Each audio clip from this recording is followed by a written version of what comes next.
Hey guys, this is Jaden here from Couch to Mind, clearing the mind one couch talk at a time. Today's episode 13, we're going over the topic of be yourself. And with me today is special guest Ben McMahon. How you going, Ben Rhodes, Ben McMahon. Both names. Or Ben Rhodes, if you know him through his Instagram and social media accounts. Maybe. But yeah, Ben used to go to my former school. We became pretty close for a couple of years. Yeah, we were great friends. Yeah, pretty good, like best friends for a while. Yeah. And then we kind of just went our own ways as some people do. And, yeah. And now we're starting to move schools as well. So. Yeah, you move schools, and now we're reconnecting through this, and hopefully you guys get something out of what Ben's about to share today, because I think I will myself. And yeah, pretty much what he's going to go over is just the topic of be yourself, like I just mentioned, and I think it's an important topic for Ben because he did go through a few things in the past that I know that he has gone through, and I'm not going to spoil it because I want you guys to listen to his story. And anyways, discretion warning, what you might hear today might be quite confronting, but as always, just feel free to stop, pause the video at any point in time. But if you want to continue to listen in, then continue to do so. But yeah, that's all from me, and I'll pass it over to Ben, and he can share his story from the start, and I'll ask questions along the way. Okay. I'll first by saying hi, I'm Ben. I'm 21 and I'm finishing up uni doing creative industries, drama and film. A little bit about me, I work on social media. I do like makeup videos. It's quite like crazy for a guy, especially right now to be doing, but I really love what I do. I perform, acting, and yeah, most of my life is like driven towards being creative and giving people something to be happy for and happy about, I guess. And I love doing that, and that's most of the reason I love performing is because it brings a smile to people's face, which is why I really respect what you're doing with this. Thank you. But yeah, I've been through some tough times before I got to this point of like, kind of accepting who I am. And I feel like I was quite quick to like be happy with myself, which is good, but I know a lot of people that are in my position probably aren't. So I went through some stuff, especially in school. Like, school was rough.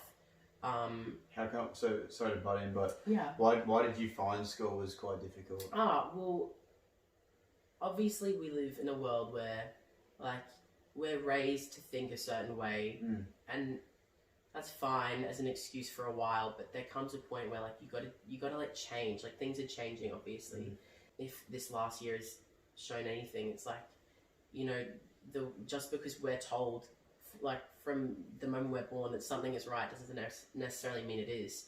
And I found that obviously young impressionable boys, like, you're going to find your way through at school, but school was tough. Like, bullying, all that stuff happens to quite literally everyone, I'm sure.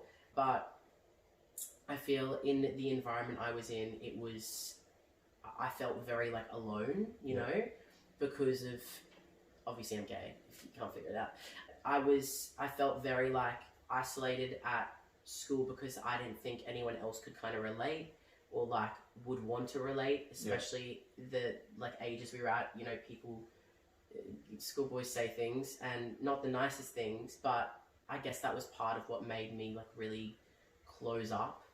And yeah, I've just struggled with like being myself, obviously, but I feel like I'm at a point now which is I'm at a really healthy, good point, which is great, but I wasn't for a long time because of school and Yeah, and I noticed that whilst you were going through school, you were almost in denial with yourself. Yeah.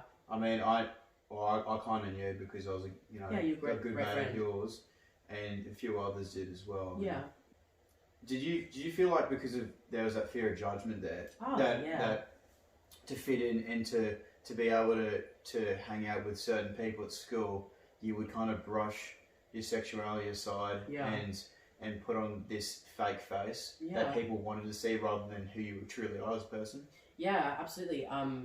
Like, I even remember there was one person who we were kind of mean to each other, like in front of big groups of people, because like I didn't know at the time, but we were both gay, and we'd literally both put each other down in front of like big popular groups of guys just to get like, I guess, like approval. If you think about it, it's kind of unnatural, like forcing a huge amount of people together for 7 hours a day like obviously stuff's gonna happen and like things are gonna come up, and I feel like that was just a huge thing that like I then had to like alter the way every decision I made at school was like, if I say this, will people judge me? Will people think twice about it? Will it like affect friendships? Yeah, I was sure. really worried the whole time that if I said anything to you or other of our close friends, that stuff would go down, and thank God it didn't. But you know, a lot of people said some really horrible stuff. So then you just get to this point where you're like, can I trust anyone? Like, even if I think I'm close to them, like, can I trust the people that are closest to me? It was I think the best way to go about like you're having a thought process such as that is you've always got to think worst case scenario. The people you hang out with, are they going to be there by your side? Yeah. You know, if you were to say something like that, or you know you're down in the ditch in the valley or something, are your mates going to come in and pick you up? You know what I mean? And that's how you got to think. Or even just help you and message you and be like, hey, you okay? Yeah, and that's it. And I think if you had, you know, you've got a good bunch of mates, they would never stab you in the back. But it's always the thought in the back of your mind, or like, shouldn't I mention it? And the environment at school just made it so much worse because, you know, you're there every day, and it then becomes a huge thing in your mind.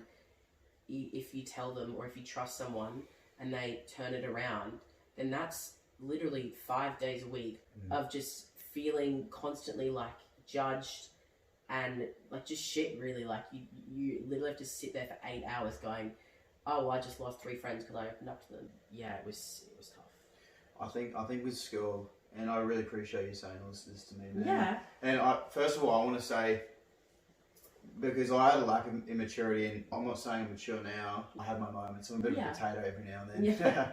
But at school, I was extremely immature, much like a lot of the boys. Yeah. And when someone challenges the norm, that's when people get excited and go, oh, like, look, we've got another target to pick on. Yeah. And that's what it comes down to, lack of maturity.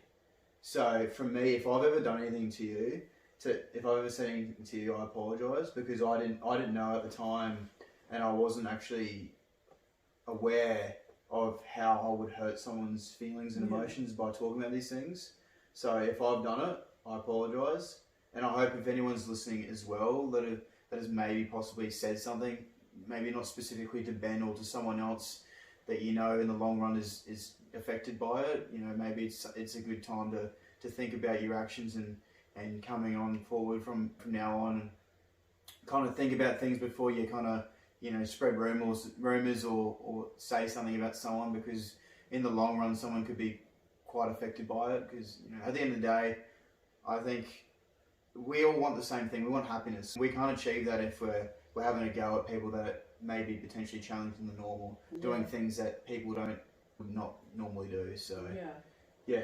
And look, I can't remember you have ever saying anything, even if you did. I don't really remember, but I think apologizing and being able to say sorry to someone is like, it's such a sign of maturity. So when you said before you think you're immature, like, I disagree. Apologizing is such a mature thing to do, and a lot of people can't do it, you know? Thanks, man. All good. And in terms of what you're trying to do now with your makeup, so what actually got you into the makeup industry? I don't know. I think I remember clearly there was one night I was working at an ice cream shop. I used to work in an ice cream shop, and I was scrolling through Instagram. It's when Instagram was kind of coming up and everyone was starting to use it a lot. And I'd never really heard of like beauty YouTubers or whatever, but I came across an Australian male like makeup artist who was like doing his makeup, and then I clicked on his account because I'd never seen it before, and I kind of scrolled through and was like, wow, that's kind of cool. Like, I knew nothing about makeup. In school I never wore makeup. Like, it wasn't like a thing that kind of came with my sexuality, as I don't really think it is for anyone. But I was like, wow, this is like amazing. Like, someone's really talented and can like totally like change their face and make things better and hide other things that they maybe don't like or are insecure about. So that kind of, I remember that was the moment I kind of went, oh fuck, like this is really cool. And I then started kind of like researching it and like going into it and being like, maybe I could do this. But then there was, again, the trust thing of being like, if I do this, will people's like intentions and stuff change, and like, will they still like me if I'm even more different, like not just gay, but like someone that wears makeup. And I think a lot of, especially guys, think that makeup is like made for girls, and like, so the mind automatically jumps to, oh, they want to be a chick, or like, you know, like, are they a drag queen, or I don't know. But like, I was then worried about that, like, oh, it's just going to make everything so complicated, and if I lose friends, it's just not worth it. But I also want to have fun and be myself. But that was how I initially got into it, when I saw it on Instagram, and I was like, gee, that's so cool. And what actually got you to the point of, you know what, stuff it, I don't care what others think, I'm just going to do what I want and you know, do what makes me happy? I think that just kind of this was after school had finished, so I had gotten rid of a lot of negative people just because I didn't have to see them every day. Yep. And I think when you surround yourself with good people, and even if you don't fully trust yourself or trust a decision like that to make, I think it just rubs off on you. So I had great energy around me, really positive people, and I kind of at least hoped that they wouldn't care, and that was kind of the main thing. Like, the main thing holding me back was that. So I was just like, if I want to do it for me, like, why would I let someone else's stupid opinion stop me? They're not paying my bills. Exactly. You know? No, but if you've got that mindset, I can guarantee you, nothing is unachievable. You can achieve anything. Yeah, if you get your mindset. absolutely. Yeah. So I've noticed that, you know, you've got a pretty big following base now on Insta. Because it's easy for me to say, hey Ben, I'm wanting to create my own clothing brand.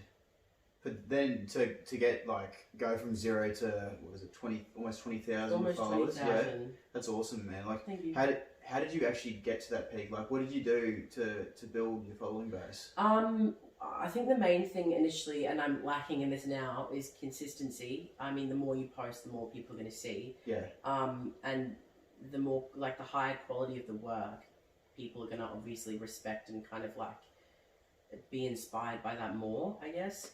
So especially when I just started, I literally started makeup, I think, maybe like September in 2017. I think that was when.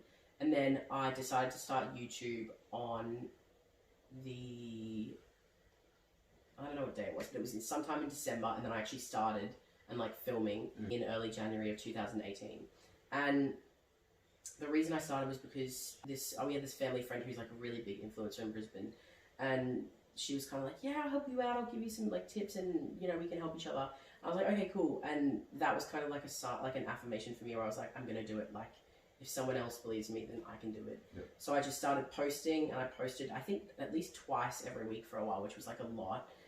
A lot of people don't think like YouTube is like a hard job, but oh my god, filming and then editing takes so long, and then putting it all together, making thumbnails, and just stocking up on makeup is so expensive. It's such a huge investment, like both time and money.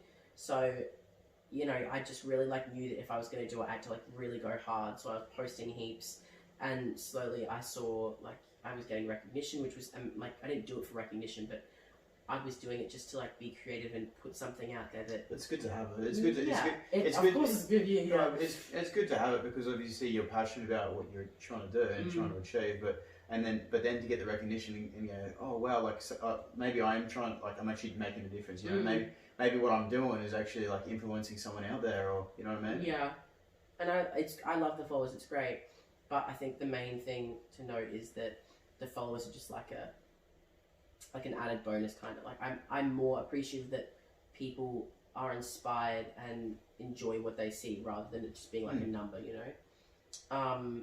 But yeah, I mean, just putting out like creative stuff into the world, and you know, giving something someone can smile at, or like be like, wow, that's so cool, I want to do that. It's like that's everything, you know. Yeah. And where do you see yourself in like 12 months time? Are you just wanting to continue to do what you're doing right now, or like are you wanting to build? I mean, obviously you just mentioned that you don't really care too much about the followers, but are you wanting to stack up the following base, or what's your goal? I do want to be more consistent. Yeah. The followers kind of follow how much you post and the level of quality. So if you post more and you post good stuff, then the followers just naturally come. Yeah. So, I mean, yes, it would be good to gain more, but it would be more about, like, I think there was a time where YouTube just became a little bit toxic because I was focusing on, like, numbers and followers rather than having fun and just doing it for, like, me. Yeah. So I like kind of stopped posting for a little while, like not a huge amount of time, but like just a few months, because I think it's really important, and this is a great thing to talk about on here, is that if you do need just some space from something that maybe you do love, but you're finding there's something that's like just kind of messing with the vibe of it, you can take a step back, and I've taken a step back. And I mean, I would love to start posting more consistently again, but it's just about when it feels right and when I feel secure in myself and my mental health regarding validation, I think. Because that's what I think the followers were for me for a while. It was validation. It was not me saying, wow, you're doing a great job, when at the end of the day it shouldn't matter what anyone else thinks. Exactly. Which comes down to the start of why I did it. And I think that's where I lost it. So that's why exactly. I'm taking a bit of a break. And if you're just posting videos for the sake of posting videos, or for the people that are following you just to watch, you know, and see what you're doing throughout that particular week, like, that's good for them. But if you're not getting anything out of it, like, that's the main thing. It just became a bit toxic. It was just, I just got in a really bad headspace, and I was always thinking about it, and it was like, I don't know, I just should be living my life and not focusing on like small things that don't matter. You know? That's the thing. Like, where you know you might be working full time somewhere, you know, there's only so much time you can do with until you ask the boss if you can take a bit of leave. Yeah. Like, it's only natural for you to take, you know, maybe 2 or 3 weeks off what you're trying to achieve. Yeah. Maybe come up with some new ideas, start off with something fresh, and come back into it feeling so much better than what you were. Re-inspire yourself with something new. Set up new goals, you know? Yeah. And how are you going right now? Like, you feeling pretty good yourself? I'm good right now. I've had a bit of a shit year. I mean, everyone's had a bit of a shit year. Yeah. But personally, I've had a bit of a shit year. But I think I'm at a good place now. Do you mind me asking why? Oh, yeah. So, obviously, COVID has, like, ruined everything. Mm-hmm. My dad's a pilot, so it's been pretty hard for him because everything's grounded. So, like, well, not grounded, but, like, most of everything's grounded. Yeah. So it's just, I know it's been really sad seeing my dad, like, kind of, because, like, he flies because he loves flying. So it's, like, sad seeing him, like, look up at the sky and being like, oh, fuck, I wish I was flying that plane, because, like, he loves it. And then, obviously, financial struggles, everyone's struggling, I'm struggling, and it's really hard to, like, kind of get yourself out of a hole that you've been, you know, trying to dig yourself out of for quite a while, especially when there's no work, no hours, everyone's, like, fighting for jobs.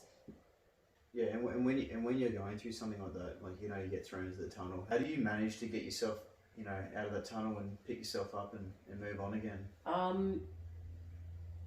Obviously, I firstly would love to say, if you feel like you do need help and it's not like something you can deal with yourself, go seek help, like professional help, psychologists, like 100%. Yeah, like just go do something if you really feel inadequate or like unequipped to deal with something. Yep. But I was at a point where I did feel like I could just manage it myself and just kind of take myself out of the situation. I try like distract myself with other things, like things that make me happy. I've been writing a lot of music this year. I don't really release any of it because it's like personal to me. Yeah. But I like write music. I just try to do something that will maybe just add a bit of light to my day, like do some art, or I don't know, anything just a small. I know one of my best friends does art whenever he's like really, because he has really bad anxiety. Yep. If he's like having a really bad day, he'll just do art the entire day, and it like really like cleanses like the bad energy for him. But I think the main thing that really helps me is like just putting aside the illogical like voice in your head that just says bad things and feeds like your bad mindset. And you just have to like be in the place to be, or at least I have to be in the place to be like, you're not thinking right. Like it's silly the way you're going on. Yep. You just need to like find something to make you happy and like remember that your life doesn't depend on people that really are not adding nothing, you know? That's it. And you know, it doesn't matter if you're, you know, in your 40s, your 60s, your 20s. Everyone goes through hurdles at different times in their life. Yeah. And it's about being there for those who haven't been through a similar like experience or haven't been through anything such like real tragic such as what you've been through or I've been through or whoever. And it's just about, you know, picking them up and being able to show them, you know, the light at the end of the tunnel. But is there anything else you may have possibly wanted to go over today that you want to maybe clear off your chest? I think the last thing, or one of the last things I want to say is that if you do feel like overwhelmed and you're maybe judging yourself for feeling like mentally like kind of tired, like it's okay not to be okay. Like don't feel like it's something that no one else goes through, because everyone definitely goes through this to some degree. You know, I do think that everyone, as while it may not be like as bad for certain people, I do think everyone has like some kind of anxiety that they definitely deal with every day, whether it be about work, relationships, family, even just like tiny small things that you may encounter every day and go, oh, like that is so uncomfortable.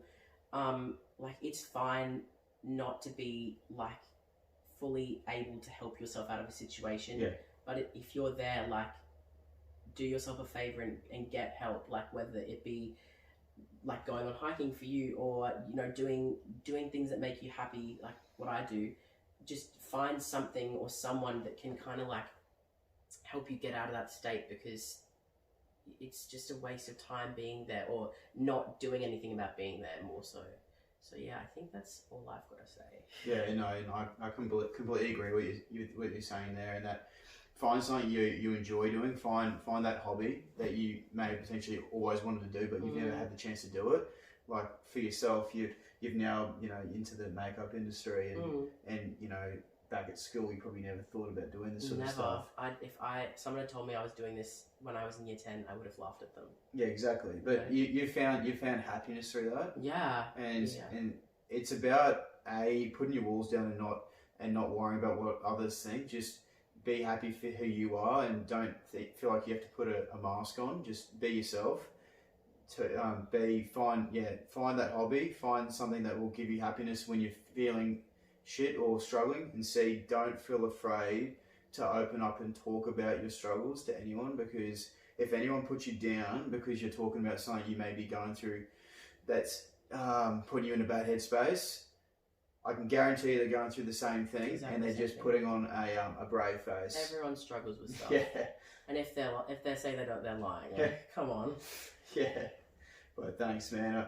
Thanks for going over what you've been through. Going over today, because I mean it's a pretty touchy subject. Yeah. And I'm proud of you for opening up and just being who you are, because everyone deserves to be happy. Yeah. And it doesn't matter if you're straight, gay. It doesn't matter. You just got to be you. Yeah. Like you got to be you. You don't want to live your life pretending to be someone else, pretending to be someone you're not. Yeah. So, from me to you, I'm proud of you for what you're doing. Thank you. And just keep doing what you're doing. And I guarantee you that there'll be people, that are influenced by what you're trying to achieve. Thank you. I really appreciate that. That's all right. Anyways, guys, as always, feel free to message me if you need anything or if you're struggling. And I'll put in the link below Ben McMahon, aka Ben Rhodes, social media accounts below.